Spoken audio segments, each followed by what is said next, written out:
नमस्कार। राजकीय महिला महाविद्यालय से डॉक्टर अनीता शर्मा, राजनीति विज्ञान, आप सभी का स्वागत करते हुए आज हम पढ़ने जा रहे हैं राजा राम मोहन राय के धार्मिक विचार।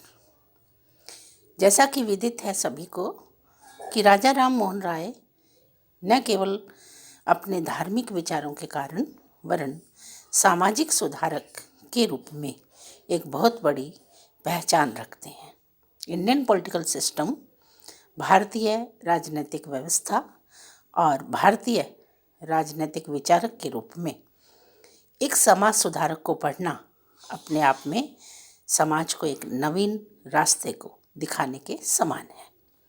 समाज सुधारक, धर्म सुधारक, भारतीय राजनीतिक विचारक राजा राम मोहन राय के धार्मिक विचारों का उल्लेख कुछ इस प्रकार से है कि भारत एक धर्म प्रधान, कृषि प्रधान और भारतीय सभ्यता एवं संस्कृति एक अपने आप में मिसाल कायम करने वाली संस्कृति मानी जाती है, जिसमें अनेक धर्मों के लोग निवास करते हैं।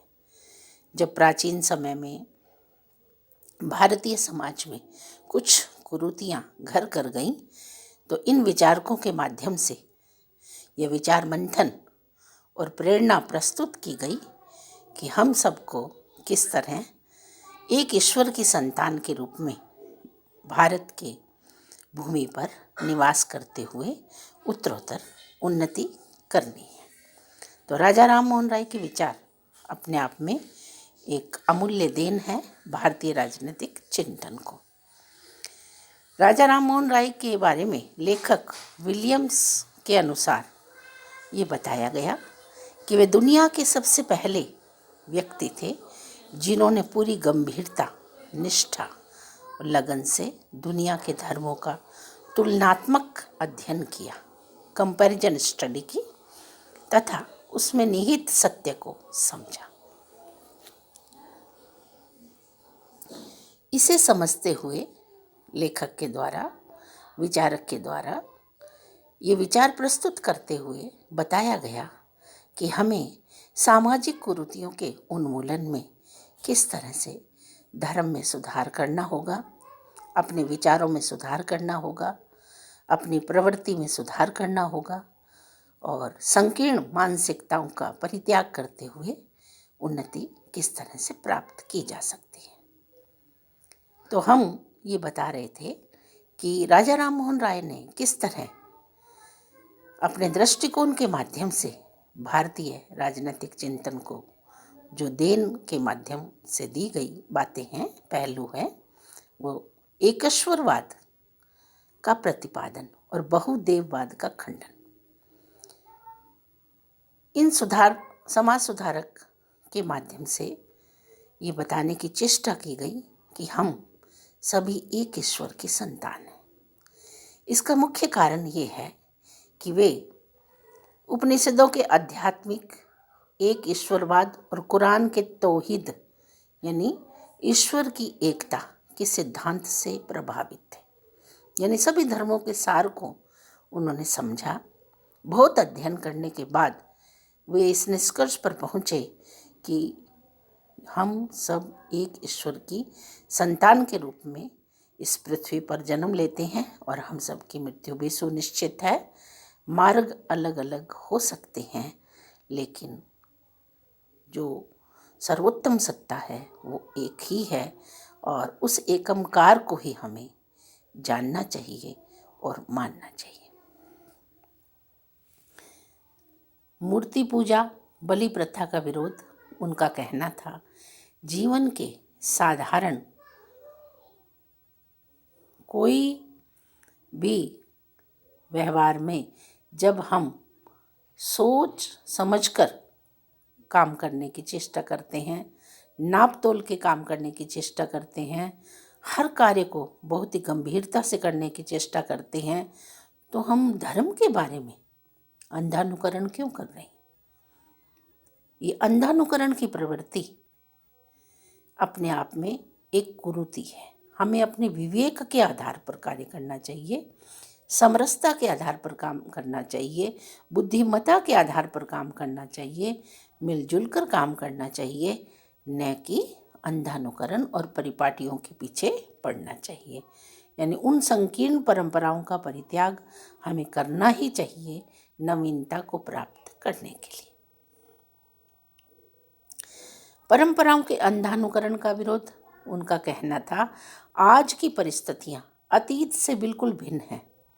यदि हम अतीत से अच्छा कार्य पूर्णतः नहीं कर पाएंगे तो हमें उसमें कुछ सुधार की आवश्यकता पड़ेगी, और यदि हम सुधार नहीं करेंगे तो सुखद परिणाम हमको प्राप्त नहीं होंगे, और सुखद परिणाम चाहिए तो हमें उन संकीर्ण परंपराओं का परित्याग भी करना होगा।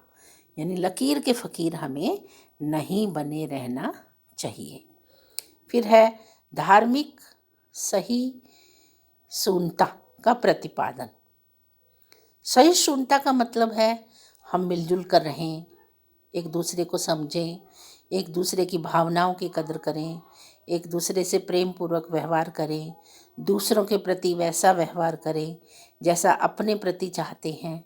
ये सहिष्णुता का पहलू है। राजा राम मोहन राय धार्मिक क्षेत्र में शालीनता चाहते थे, सामंजस्य चाहते थे, और उनका कहना था हमें मानवतावादी दृष्टिकोण के आधार पर कार्य करते हुए सभी धर्मों का सम्मान करना चाहिए।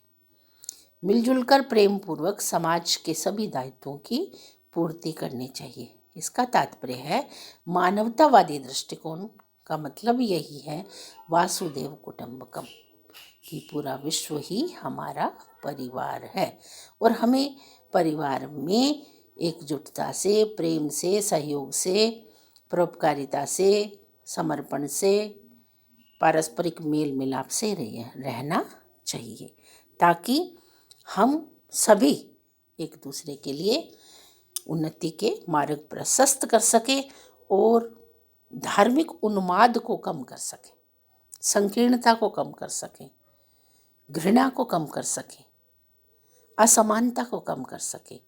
और जब तक हम ये सब नहीं कर पाएंगे तब तक न तो व्यक्ति के स्वयं का विकास संभव है और न ही सामाजिक दृष्टिकोण से किसी का कल्याण हो सकता है। तो हम पढ़ रहे थे राजा राम मोहन राय के धार्मिक विचार। इनके धार्मिक विचार और सामाजिक विचार दोनों ही पहलू समाज सुधार के दृष्टिकोण में एक महत्वपूर्ण देन के रूप में माना जाता है।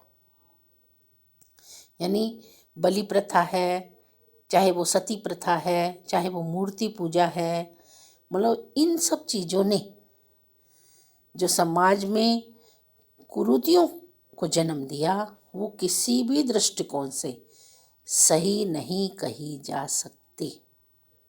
अंधानुकरण, संकीर्ण परिपाटियाँ, भेदभाव की प्रवृत्ति, ऊंच नीच की भावना, ये सब धर्म के आधार पर या धर्म की आड़ में वर्ग विशेष द्वारा एक वर्ग विशेष का शोषण को बढ़ावा दे रही थी, जिससे समाज में असमानता उत्पन्न होने लगी।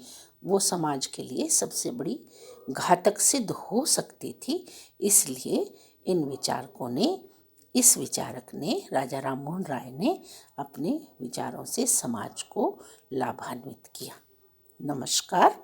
आज का हमारा टॉपिक जो था राजा राम मोहन राय के धार्मिक विचार। इसी तरह से इनके सामाजिक विचार हैं, क्योंकि हमारे भारतीय संस्कृति में या भारतीय राजनीतिक चिंतन में जब हम महापुरुषों के विचारों का अध्ययन करते हैं, विद्वान विचारकों के आदर्शों पर चलते हैं या उनके बताए हुए मार्ग से समाज में संकीर्णताओं का परित्याग करते हैं, तो निश्चित रूप से न केवल व्यक्ति के स्वयं का विकास संभव हो पाता है, वरन सामाजिक स्तर पर भी उत्तरोत्तर उन्नति के मार्ग प्रशस्त हो जाते हैं। और सदैव जो है समाज इनका ऋणी रहता है, क्योंकि अगर इन विचारकों ने पुनर्जागरण की बात न की होती या इन संकीर्णताओं के उन्मूलन हेतु अपने विचारों से समाज को लाभान्वित न किया होता या इन विचारकों के माध्यम से मुद्दे या सब्जेक्ट जो है विशेष रूप से जो समाज को धरातल की ओर ले जा रहे थे, परिवारों को धरातल की ओर ले जा रहे थे, अगर उनका मार्ग प्रशस्त करने में ये सहायक सिद्ध नहीं होते तो आज जो आधुनिक युग है, इस युग में जो प्रोग्रेस हम देख रहे हैं, जो विकास हम देख रहे हैं, जो उन्नति के सोपान हम देख रहे हैं, जो संसाधन हमें उपलब्ध हो पाए हैं, जो सामाजिक समरसता, सामंजस्य, समानता, कानून के समक्ष सभी को समान समझे जाने की प्रवृत्तियाँ इत्यादि अनेक